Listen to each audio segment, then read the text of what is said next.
The Council's fatal decision, music. The gathering of the Galactic Assembly. The Grand Chamber of the Galactic Assembly floated in the depths of space. It was a massive structure built by 15 different alien civilizations. The walls glowed with soft purple light. In the center of the chamber, representatives from across the galaxy had gathered for an emergency meeting. Commander Thern of the Caldrix Empire stood at his position. His body was covered in thick blue scales that shimmered under the lights. He had 3 eyes that could see in different spectrums of light. His race had explored space for over 50,000 years. They had cataloged millions of planets. They had studied thousands of intelligent species. Today they had found something interesting. Discovery of the blue planet. They activated the holographic projector. A small planet appeared in the air above the assembly. It was blue and green, covered mostly with water. White clouds swirled across its surface. This is planet Earth, Thern announced. His voice echoed through the chamber. It orbits a yellow star in a remote sector of the galaxy. Our scouts have been observing it for 3 of their years. The other representatives leaned forward with interest. Ambassador Kelver of the Draxian Hive clicked his mandibles together. His insect-like body shifted in his floating seat. What makes this planet special? Kelver asked. There are billions of suitable planets in the galaxy. Why does this one deserve our attention? Thern smiled, showing rows of sharp teeth. This planet is home to a species called humans. They are remarkable in many ways. They have only recently developed space travel. They have not yet left their own solar system, but their planet sits on the intersection of 3 major hyperspace lanes. Whoever controls Earth controls access to a quarter of the galaxy. The chamber filled with sounds of interest. Trade routes meant profit. Strategic positions meant power. Every civilization in the galaxy wanted both. General Varro of the Century War Fleet stood up. His species looked like walking machines made of metal and flesh. They had conquered 40-star systems through military might. Their soldiers were feared across known space. Analysis of human weaknesses. Show us these humans, Varros demanded. Let us see what kind of opposition they might provide. Thern pressed another button. The hologram changed to show images of humans. They appeared in different colors and sizes. They wore various types of clothing. They were engaged in different activities. The assembly studied them carefully. These creatures have no natural defenses, they explained. Their skin is soft and tears easily. They have no armor plating. They have no venom. They have no claws or fangs. Worth mentioning, they cannot breathe underwater. They cannot survive in extreme temperatures. They are among the most physically vulnerable, intelligent species we have ever encountered. Counselor Myth of the Velian Collective spoke next. Her species existed as clouds of sentient gas contained in special suits. They had developed advanced technology through pure thought. What about their society? Myth asked. Are they unified? Do they have strong leadership? The shook his head.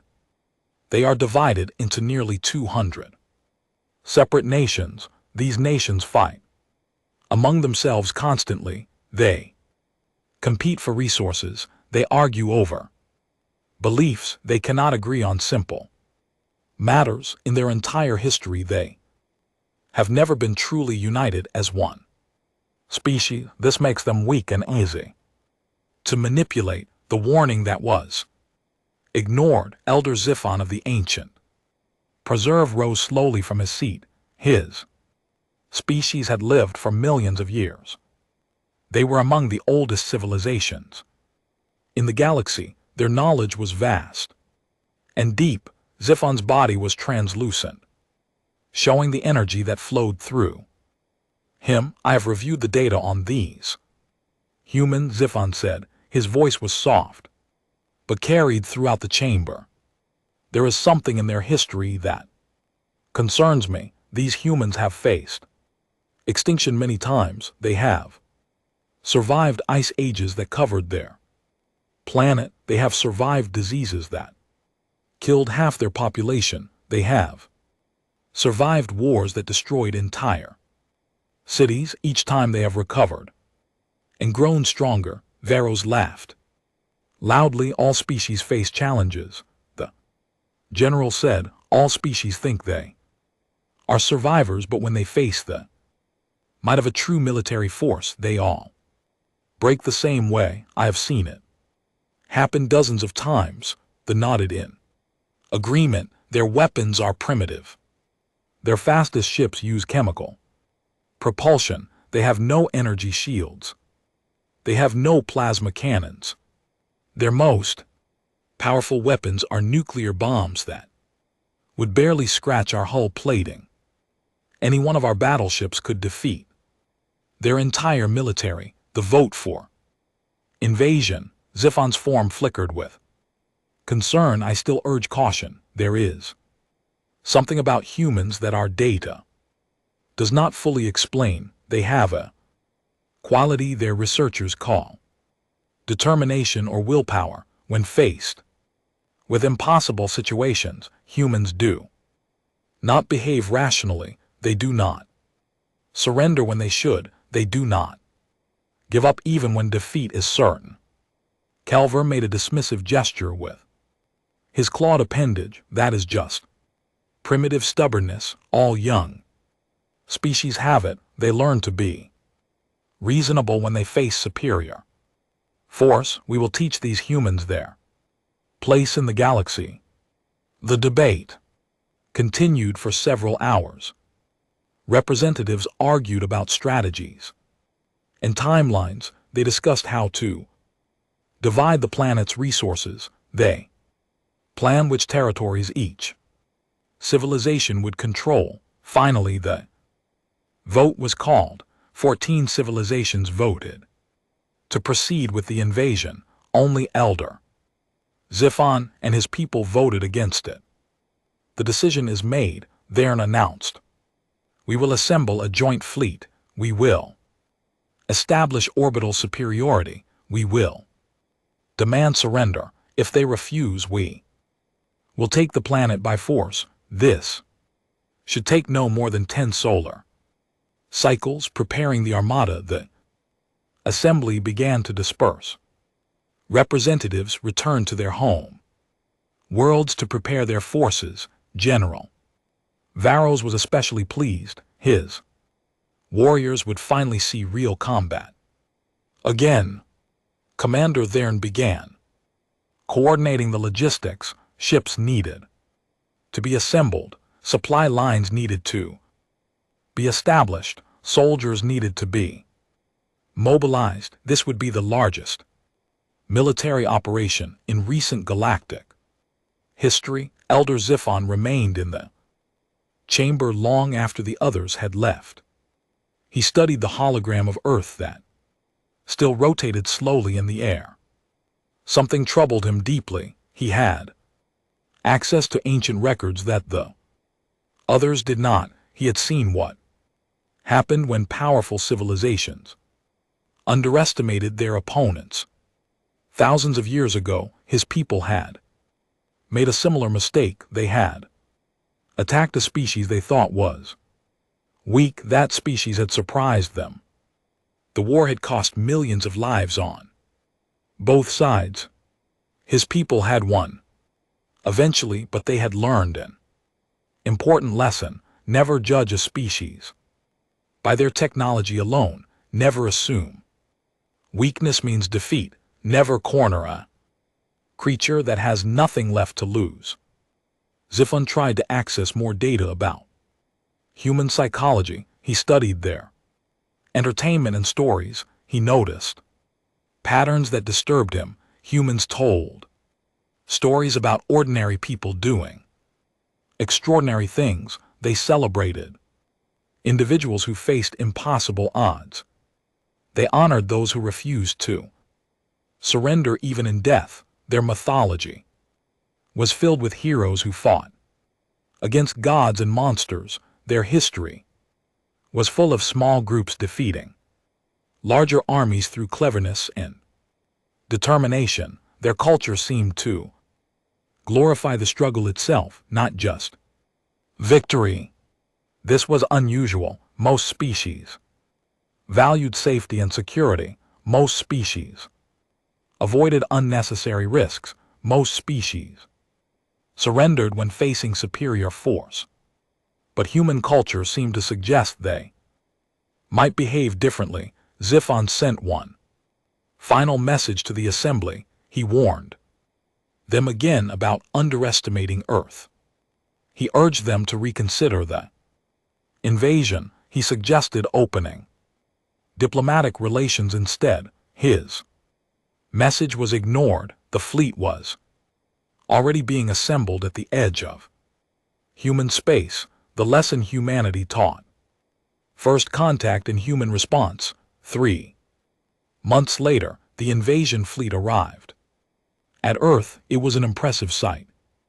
700 warships from 15 different civilizations. Each ship carried thousands of soldiers. Each ship had weapons that could level mountains. They entered Earth's solar system in perfect formation. Commander Thern stood on the bridge of his flagship. He watched Earth grow larger on his viewscreen.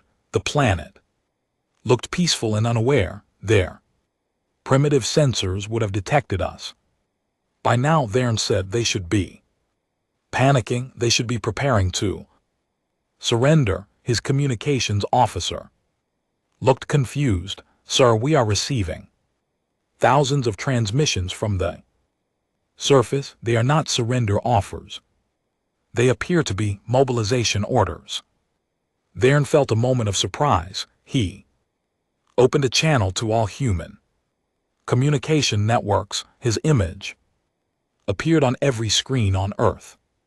People of Earth, Thuron announced, I am Commander Thern of the Galactic Assembly.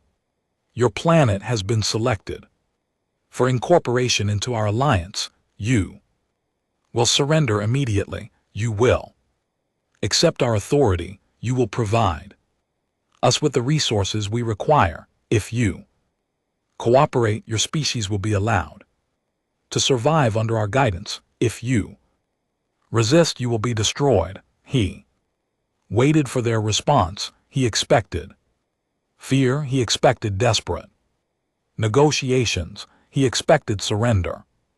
Instead, he received a message from someone called the Secretary General of the United Nations. The human appeared on his screen. She was an elderly woman with gray hair and tired eyes, but those eyes held something Thern did not expect. They held determination. She spoke in a calm, clear voice. Commander Thern, we have received your message.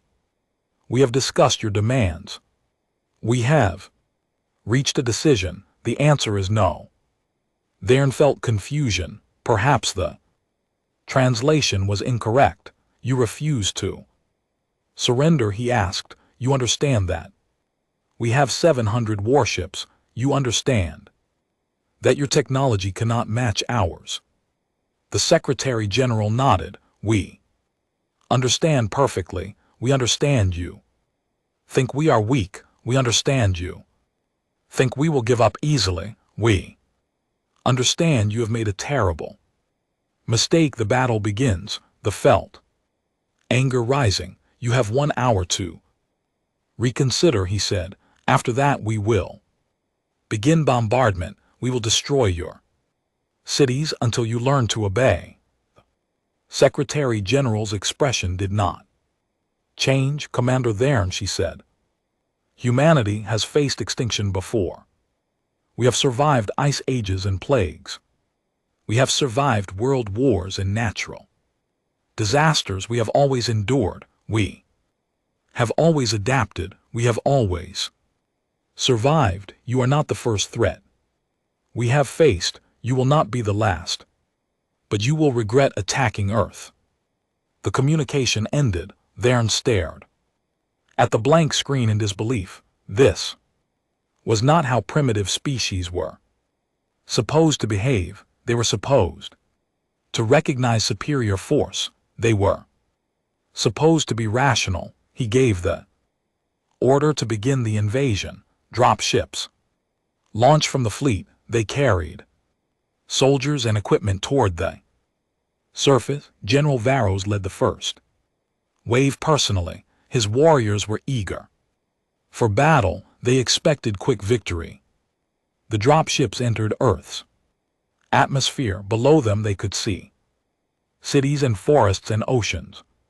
They could see the targets they had been assigned. Then the humans opened fire.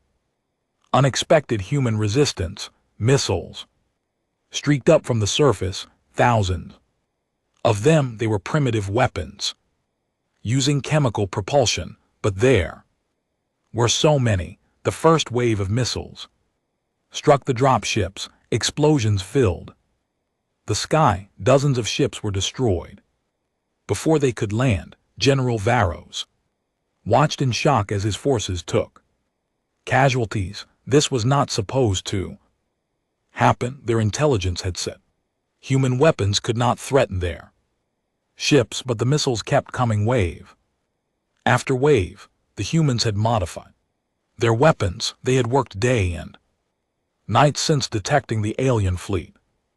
Every scientist had contributed. Every engineer had helped. Every factory had produced weapons without rest. Missiles had been enhanced with experimental technology. They had been fitted with better guidance systems. They had been loaded with more powerful explosives. The drop ships that survived the missiles reached the ground.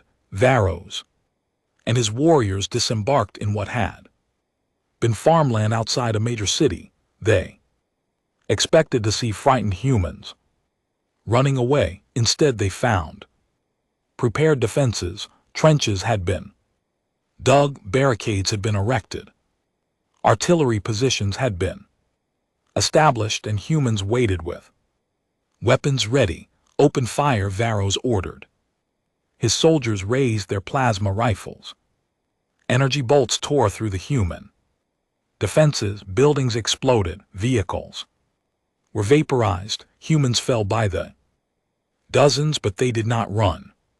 They returned fire with their primitive weapons. Bullets and rockets filled the air. Some bounced off alien armor, but some found weak points. Some penetrated shield. Some killed alien soldiers. Varos felt something he had not felt in years. He felt concern. These humans fought with desperation. They attacked. Even when wounded, they held positions. Even when surrounded, they refused to retreat. Even when ordered, one group of human soldiers charged directly at his position. They had no chance of success. His warriors cut them down easily, but before they died, they destroyed 2 of his armored vehicles with explosive charges. Such waste, Varos muttered. Such pointless sacrifice. The turning point. But as the battle continued, Varos began to understand. The humans were not just fighting to survive. They were fighting to hurt the invaders as much as possible. Every human soldier who died took alien soldiers with them. Every destroyed human position inflicted casualties. Every lost battle depleted alien resources. The humans were fighting a war of attrition. They were making the invasion as costly as possible. Reports came in from all over. The planet, the pattern was the same. Everywhere, humans fought with ferocity. That shocked the alien forces. They used guerrilla tactics in forests and cities. They set traps and ambushes. They poisoned supplies. They sabotaged equipment. They refused to surrender. Even when captured, in orbit, Commander Verne received casualty reports with growing horror. We have lost 40 ships.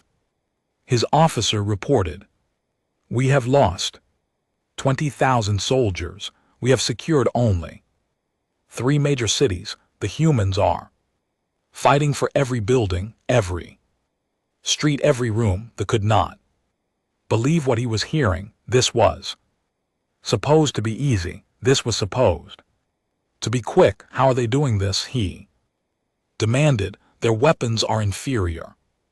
Their ships cannot reach orbit. How are they inflicting such damage? The officer hesitated before answering. Sir, they fight without concern for their own survival. They sacrifice themselves willingly to destroy our equipment. They use tactics we have never encountered, and they are learning. Each battle makes them more effective. The alien retreat.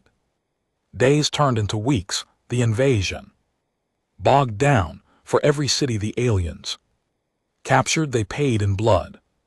The humans grew more skilled at fighting alien forces. They learned weak points in alien armor. They developed new tactics.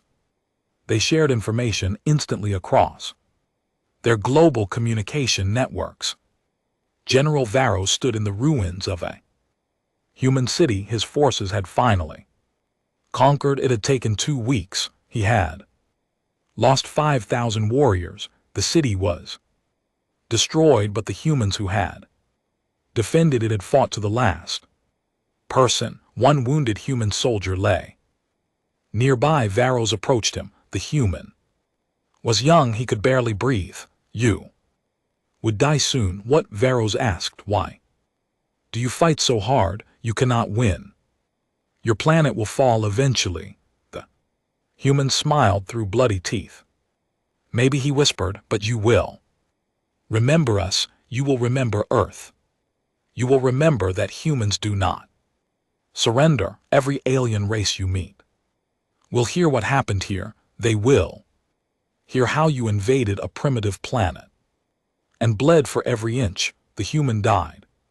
With that smile still on his face, Varros felt something break inside him. These humans had taught him something important. Strength was not just about weapons and technology. Strength came from the refusal to give up. Strength came from the willingness to fight against impossible odds. The warning spreads across the galaxy. Commander Verne called an emergency meeting with the other fleet commanders. The holographic conference showed faces from 15 different species. All of them looked exhausted and shocked. We have lost 100 ships. Verne announced. We have lost 50,000 soldiers. We have depleted half our ammunition. We control less than 10% of the planet's surface, and the humans show no signs of surrendering. The other commanders shared similar reports. Invasion was failing, not because the aliens lacked power, but because the humans refused to acknowledge defeat. General Varkos spoke with a quiet voice.